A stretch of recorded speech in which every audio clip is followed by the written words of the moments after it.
नमस्कार, मैं doctor Sangeeta Dahiya, digital ग्राम की अध्यक्ष। आज आप सभी को कुछ बातें आप लोगों से शेयर करनी थी। पोस्ट तो मैं काफी टाइम से डालती आ रही हूँ, आप लोगों का काफी सहयोग मिला है, सपोर्ट मिला है, बहुत प्यार भी मिला है। और टाइम की कमी की वजह से मैं हर बार रिप्लाई नहीं कर पाती हूँ, क्योंकि काफी फॉलोवर है, इतने लोगों को रिप्लाई करना नामुमकिन है। आज कुछ ऐसा हुआ है कि बात शेयर करनी जरूरी थी, क्योंकि एक संगठन को जब हम रिप्रेजेंट करते हैं तो काफी लोगों की आवाज बन जाती है। 5 लाख लोगों का समर्थन है हम लोगों के पास, तो वर्ल्ड वाइड मतलब मेरा संगठन काम कर रहा है, इंडिया में भी, आउट ऑफ इंडिया भी है।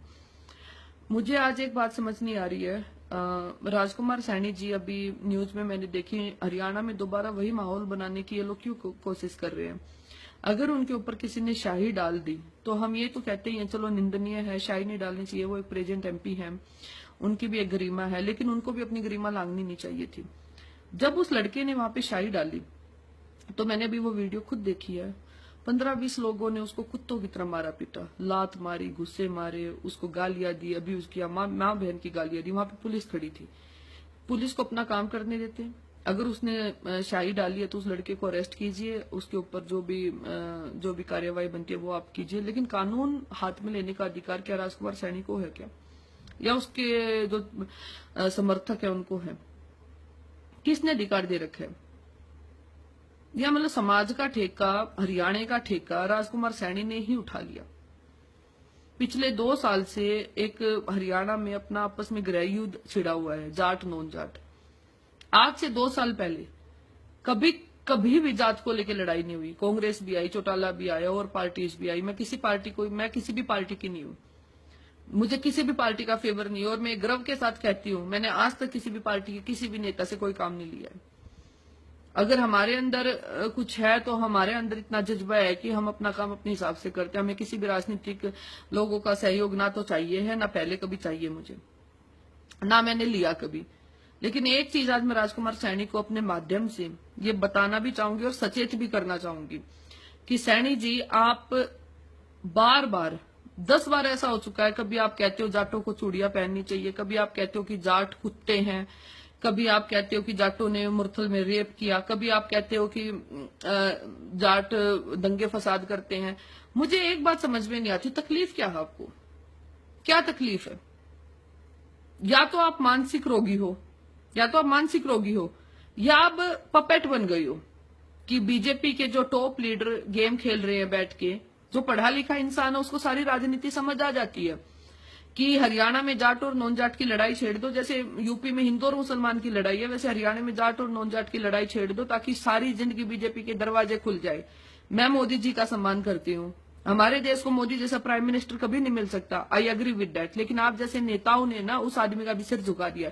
और कुछ कमियां हमारे प्रधानमंत्री जी में भी है। जाट आरक्षण के टाइम पे इतनी लड़ाई हुई, दंगे हुए, फसाद हुए, इतने लोग मारे गए, पता नहीं क्या क्या हुआ। उसके बाद कुछ नेताओं ने मैं प्रॉपर नाम भी ले सकती हूँ, चलो मेरे पास इतने एविडेंस, मेरे अपने संगठन के पास इतने एविडेंस है कि मतलब जो मासूम लोग थे, जो मौके पे आरक्षण के टाइम पे मौजूद नहीं थे, उन लोगों के घरों में लेटर भिजवाए गए, क्योंकि वो कांग्रेस के समर्थक थे या वो चौटाला के समर्थक थे। गुंडा राज बना के रख दिया आपने हरियाणा में। इतना बुरा हाल हो गया आज मेरे स्टेट का कि हम अगर कहीं पे भी जाते तो हमसे ये पूछा जाता, आप जाट हो या नॉन जाट हो। मेरे साथ खुद ऐसा हुआ है। अभी रिसेंट में गुड़गांव के एसडीएम के पास गई थी, वहां पे कोई काम था मुझे, तो मुझसे ये पूछा गया, are you Jat, what is meaning of this. आज से पहले तो कभी नहीं हुआ। हाँ, लेकिन आज मैं एक चीज कहना चाहूंगी, मुझे फक्र है, मैं जाट हूं, मैं जाट की बेटी हूं, मुझे ये बात फक्र है। और हम फक्र से कहेंगे हमारी मार्शल कौम है, क्योंकि हमें राजनीति नहीं करनी है। और हमारी कौम को कोई गालियां देगा, हमारी माँ को कोई गालियां देगा, जैसे हमारी कौम को कोई गालियां देगा, हमने चूड़ियां नहीं पहन रखी है और हम चुप नहीं बैठेंगे। अगर आप बात हर बार मैं अपने माध्यम से, अखबारों के माध्यम से, टीवियों के माध्यम से, हर बार हम लोग ये समझाने की आप लोगों को कोशिश करते हैं कि हम भाईचारा बनाना चाहते हैं। इवन हमने उसके लिए सद्भावना रैली की, समानता रैली की। मैंने खुद गांव में जाकर इतने लोगों को मैंने खुद समझाया। मेरा संगठन इस चीज पे काम कर रहा है कि आपस में लड़ाई झगड़ा ना करें लड़ाई झगड़ा करने से सिर्फ हमारी इकोनॉमी डाउन जा रही है, हमारे लोगों का नुकसान है। हमारे हरियाणा में कंपनियां आनी बंद हो जाएंगी, बच्चों को नौकरियां नहीं मिलेंगी, रोजगार नहीं मिलेंगे।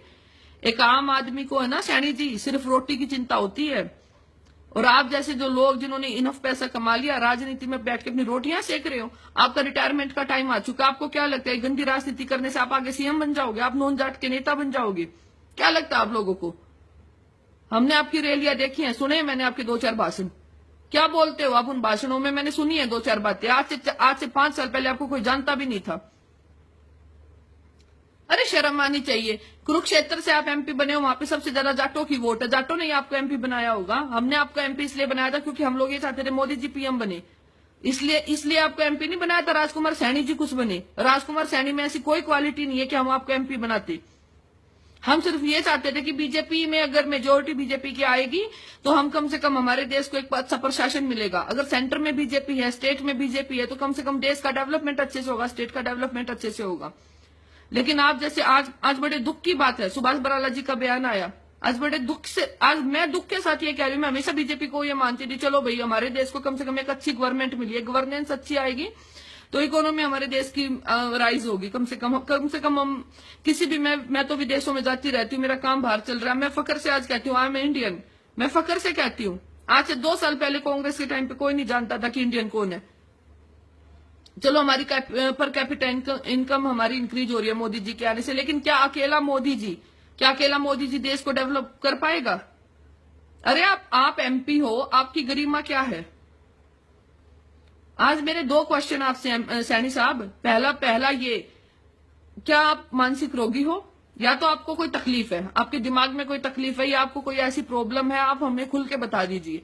आपको अच्छे डॉक्टर की जरूरत हो तो आप वहां पे जाइए। दूसरी बात, जाटों के नाम की इतनी तकलीफ क्यों है आपको? क्या ले लिया जाटों ने आपसे ऐसा? इतनी तकलीफ क्यों है आपको? कुछ तो है आपके साथ। आई एम सॉरी टू से, मतलब, लेकिन कुछ तो है आपके साथ। आज मैंने इंडिया न्यूज में डिबेट देखी। बीजेपी के प्रवक्ता ये कह रहे हैं वहां पे बैठ के कि कांग्रेस के टाइम पे भी सेम चीजें होती थी। बीजेपी वालों को मैं आज एक बात बताना चाहूंगी, कांग्रेस वाले कुएं में गिरेंगे तो आप कुएं में गिर जाओगे क्या? अरे एक आम आदमी क्या चाहता है अपनी सरकार से? लोकतंत्र में सबको अधिकार है बोलने का, करने का। क्या चाहते हैं आम लोग आपसे? हम लोग ये चाहते हैं कि बस हमें एक अच्छी गवर्नमेंट मिल जाए, हमारे देश की तरक्की होनी चाहिए, स्टेट की तरक्की होनी चाहिए, लोगों को रोजगार मिल जाए। रोटी कपड़े मकान की चिंता होती है आम आदमी को। हमें कोई फर्क नहीं पड़ता एमपी कौन है, सीएम कौन है। कांग्रेस ने कुछ किया तो बीजेपी वही करेगी। ओबीसी नेता बैठ के ये कह रहे हैं वहां पे टीवी में, आज की बात है ये, डिबेट इंडिया न्यूज में डिबेट आ रखी थी अभी। सतीश यादव जी थे ओबीसी नेता, उन्होंने कहा कि नहीं हमारी तो बस सरकार से एक ही डिमांड है, हमारे नेता को Z+ सिक्योरिटी दी जाए। राजकुमार सैनी जी ने क्या झंडे गाड़ दिए उनको Z+ सिक्योरिटी दी जाए?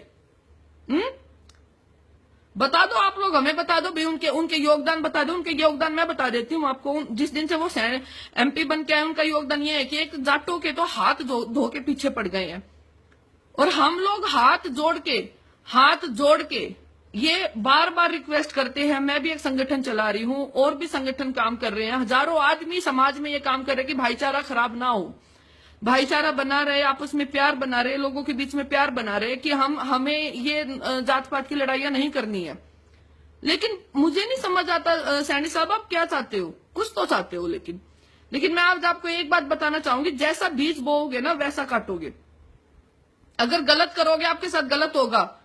कोई किसी से नहीं डरता है। आज एक चीज बता देती हूँ, लाठियां चलवाने से, गोलियां चलवाने से, हमारे जाटों के बच्चे मरवाने से जाट चुप नहीं बैठेंगे। एक हद तक इंसान चुप रहता है। हम लोकतंत्र में रहते हैं, हम कानून बना सकते हैं ना, तो कानून को बिगाड़ सकते हैं। हमने कानून को बनाया है, ठीक है, हमारे संविधान में हमारा योगदान है, आम आदमी का योगदान है, हम टैक्स पे करते हैं, हमारा टैक्स जाके ये गवर्नमेंट चलती है। आप जैसे नेता जो जिस फैसिलिटी पे आप लोग राज कर रहे हो ना, वो हमारा टैक्स है, ठीक है। अगर हमें हमारा नेता बनाने का अधिकार है ना, तो हमारी चीजें डिमांड करने का भी अधिकार है। जाटों को इतना अधिकार है कि वो प्रोविजन में उठा सकते थे, वो संविधान में उठा सकते, भाई हमें रिजर्वेशन देना चाहिए, ठीक है। वो गवर्नमेंट डिसाइड करेगी वो देगी या नहीं देगी। लेकिन उन नेताओं, उन समुदाय को अब्यूज करने का, गालियां देने का किसी भी एमपी का कोई वो नहीं है। शर्म आनी चाहिए आप जैसे नेताओं को, जो मतलब पॉलिटिकल रोटियां सेक रहे हैं बैठ के। एक आम आदमी मर रहा है, लोग इतने दुखी हैं, डेवलपमेंट कोई हुई नहीं है। 2 साल से बातें करवा लो बस आप लोगों से बिठा के, एसी में बैठ के भाषण दे देते हो सारा दिन। Z+ चाहिए बस आप लोगों को। कोई डेवलपमेंट की है? कुरुक्षेत्र से एमपी हो आप, चलो मैं कुरुक्षेत्र जाती रहती हूँ, ऐसा कौन सा योगदान दे दिया कुरुक्षेत्र में आपने आज तक? शर्म आनी चाहिए। मतलब एक एमपी हो के आप बात बात पे वो जाट कुत्ते हैं, जाटों ने चूड़ियां पहन रखी है। अरे जाटों ने क्या नहीं किया देश के लिए। हमारी समुदाय के लोग मतलब आर्मी में सबसे ज्यादा हमारा योगदान, हमारे जाटों के बच्चों ने इतना बलिदान दिया है, स्पोर्ट्स में हमारे जाटों के बच्चों ने इतना योगदान दिया है, एजुकेशन में हमारे जाटों के बच्चों का इतने योगदान है। आज जो ब्यूरोक्रेट्स में भी हमारे इतने बच्चे जाने लग गए हैं। क्या नहीं किया हमारे जाटों ने। पता नहीं आपको क्यों इतनी तकलीफ है हम जाटों से। और मैं आज आपको एक चीज बताना चाहूंगी। मैं आपको पर्सनली एक चीज बता देती हूँ कि जाट दिल के सबसे अच्छे होते हैं। हाँ, हमारी बातें कड़वी हो सकती है, हमारी लैंग्वेज रूड है, लेकिन हमारे जैसा दिल किसी का नहीं होता। लेकिन हाँ, हम किसी का रिगार्ड कर सकते हैं ना, तो उसकी बातों का जवाब भी दे सकते हैं। आज मैं एक चीज बताना चाहूंगी आपको, अपने संगठन के माध्यम से, आप लोग सुधर जाओ। बस अपील है ये मेरी आप लोगों से, आप लोग सुधर जाओ। हम भाईचारा कायम करना चाहते हैं, लेकिन भाईचारा कायम करने के चक्कर में हम अपनी कौम को, अपने समुदाय के लोगों को, हमने चूड़ियां नहीं पहन रखी है। बस समझदार को इशारा काफी होता, हमने चूड़ियां नहीं पहन रखी है। जय हिंद।